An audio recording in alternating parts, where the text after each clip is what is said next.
Bom dia! Tudo bem com você? Que a graça do nosso Deus superabunde sobre a sua vida. Que cada um dos seus passos sejam guiados pelo Senhor. Que tudo aquilo que você anseia em Deus, segundo a palavra dEle, e o coração do Senhor, Ele venha concluir e realizar em você. As portas se abrirão todas quando você confiar completamente no seu Deus e lembrar que em tudo Ele tem o controle da sua história. Deus jamais falhou. Deus jamais errou. E Ele diz essa manhã: também não vou errar com você. Também não vou falhar com você. Alegra-te, porque muito mais tenho eu para colocar nas tuas mãos. Se tu uma bênção na terra e multiplica a cada dia, porque eu, Senhor, trago grandes coisas para você. Hoje é sábado, 11 de dezembro de 2021. Eu sou a Bispa Virgínia Arruda e eu trago para você a palavra do dia. Quero lembrar você que existe um relógio de oração pela vida da Bispa e pelo ministério A Palavra do Dia.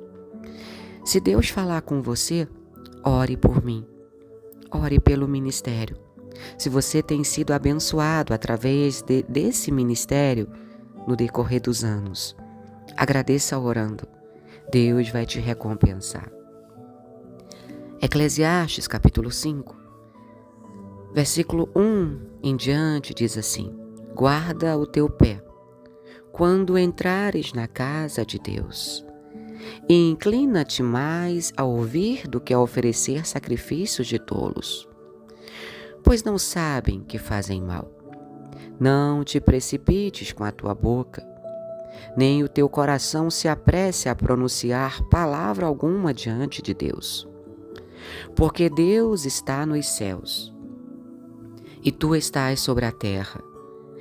Pelo que sejam poucas as tuas palavras, porque da muita ocupação vêm os sonhos, e a voz do tolo a multidão das palavras. Quando a Deus fizeres algum voto, não tardes em cumpri-lo, porque não se agrada de tolos. O que votares, paga-o. Melhor é que não votes do que votes e não pagues. Não consistas que a tua boca faça pecar a tua carne, nem digas diante do anjo que foi erro. Por que razão se iraria Deus contra a tua voz? De sorte que destruísse as obras das tuas mãos.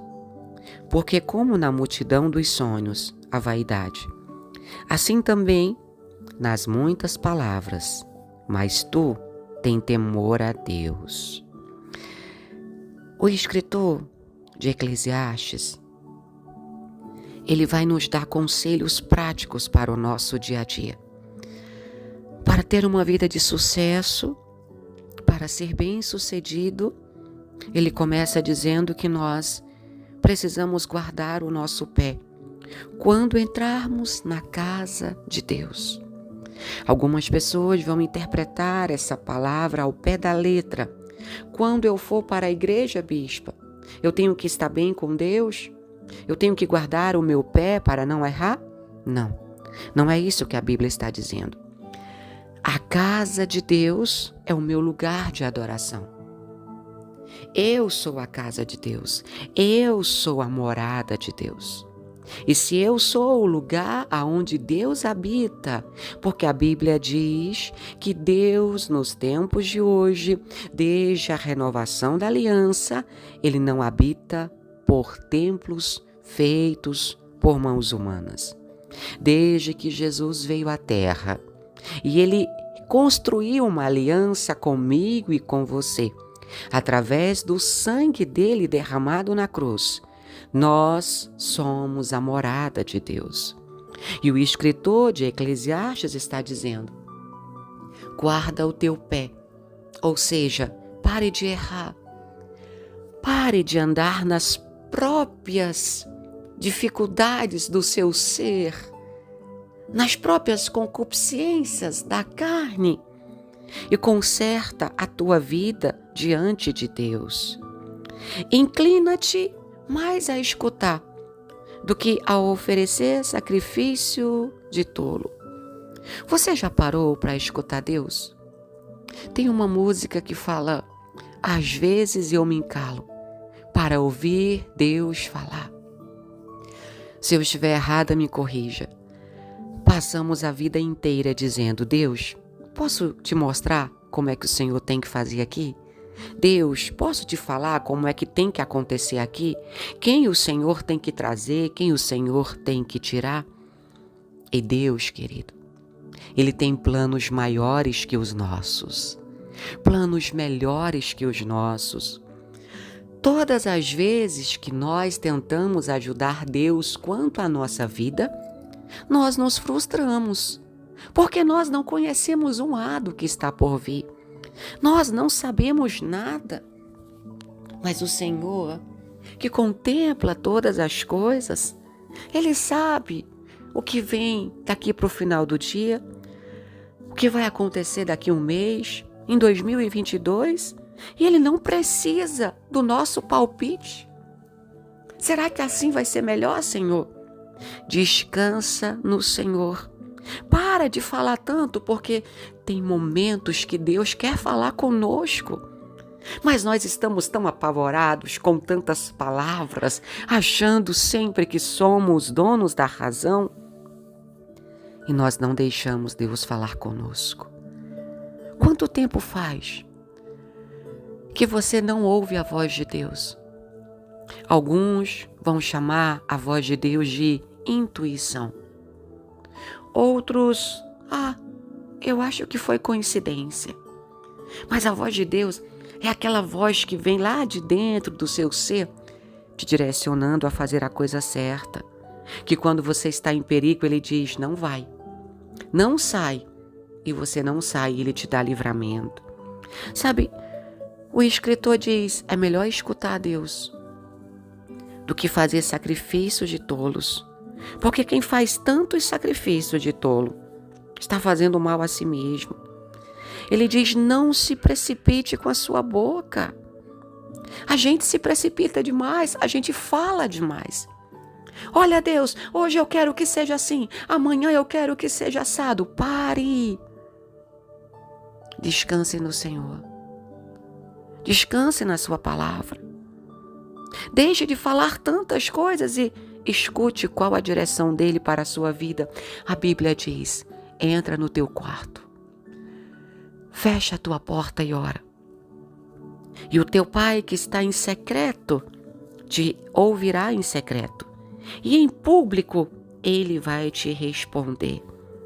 O nosso coração também se apressa a gerar sentimentos para com Deus.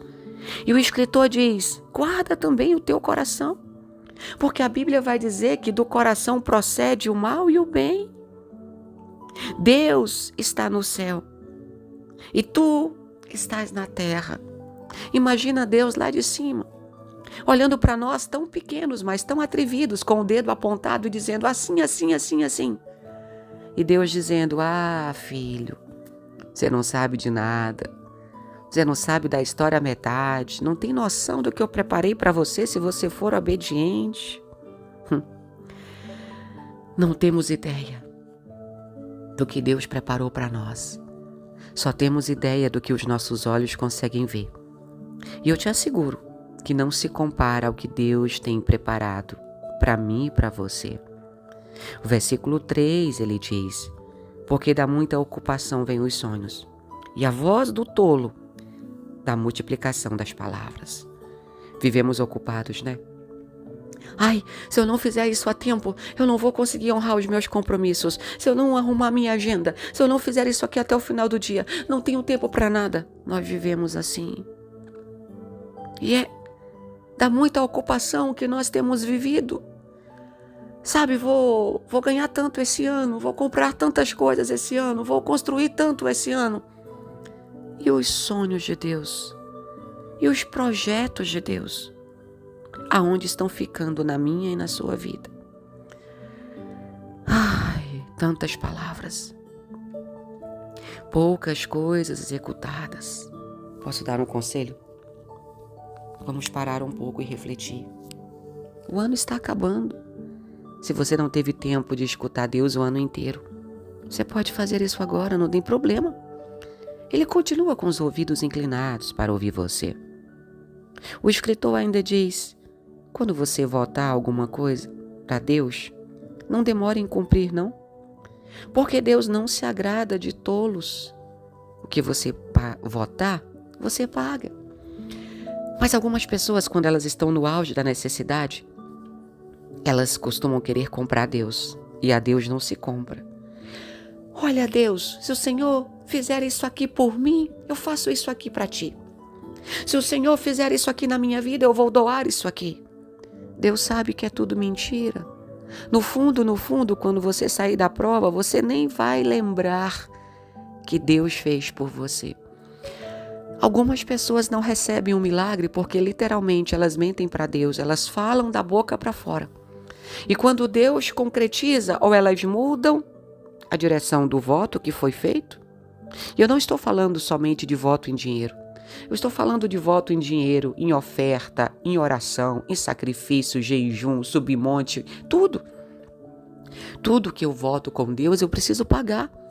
Seja uma coisa mínima. Se eu falei que vou fazer, eu preciso cumprir. Deus está cobrando isso de nós essa manhã. O escritor diz: melhor é que você não vote do que você votar e não pagar. Senhor, mas eu só votei que se o Senhor me desse um casamento, eu ia visitar os presídios. Vai visitar os presídios. Cumpra a tua palavra. Senhor, eu só votei que se o Senhor me desse um filho, eu ia consagrá-lo a ti na igreja. Consagra. Senhor, eu só votei que se o Senhor me desse essa causa na justiça, eu ia, Senhor, ajudar os necessitados. Ajuda. Tudo que você prometeu diante do altar, cumpre. Porque o mesmo Deus que dá, Ele é o Deus que olha para nós e diz: olha, eu te dei, mas você não honrou a sua palavra, filho. Não levante a ira de Deus sobre a sua vida.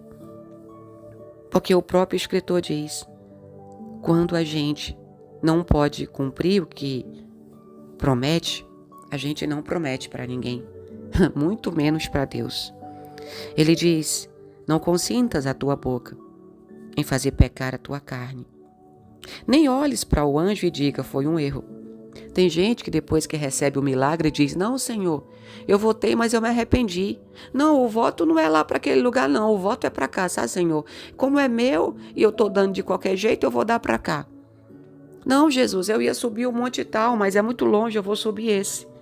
Não, Jesus, era 7 dias de oração, mas só vou fazer 2. Querido, tudo que você prometeu, faça. Deus se agrada. A gente tem tantos sonhos e somos vaidosos. Posso te falar uma coisa? A vaidade não está na roupa de alguém, na unha de alguém, no cabelo, no perfume, não está nisso. A Bíblia diz que o que contamina o homem é o que sai da boca dele. Vaidade está dentro do coração. O ego humano é que é vaidade. E as muitas palavras que saem da nossa boca. Mas o escritor termina no versículo 7 dizendo: mas tu teme a Deus. Teme a Deus. E eu termino a palavra do dia de hoje dizendo: eu e você devemos temer a Deus. Temer a Deus acima de tudo e de todos, para vivermos bem nessa terra, com Ele e com os homens, e com a gente mesmo. Que o Senhor te abençoe e te guarde. Que o Senhor faça resplandecer o rosto dele sobre você e te dê a paz. Amanhã, se o Senhor deixar, eu volto na palavra do dia.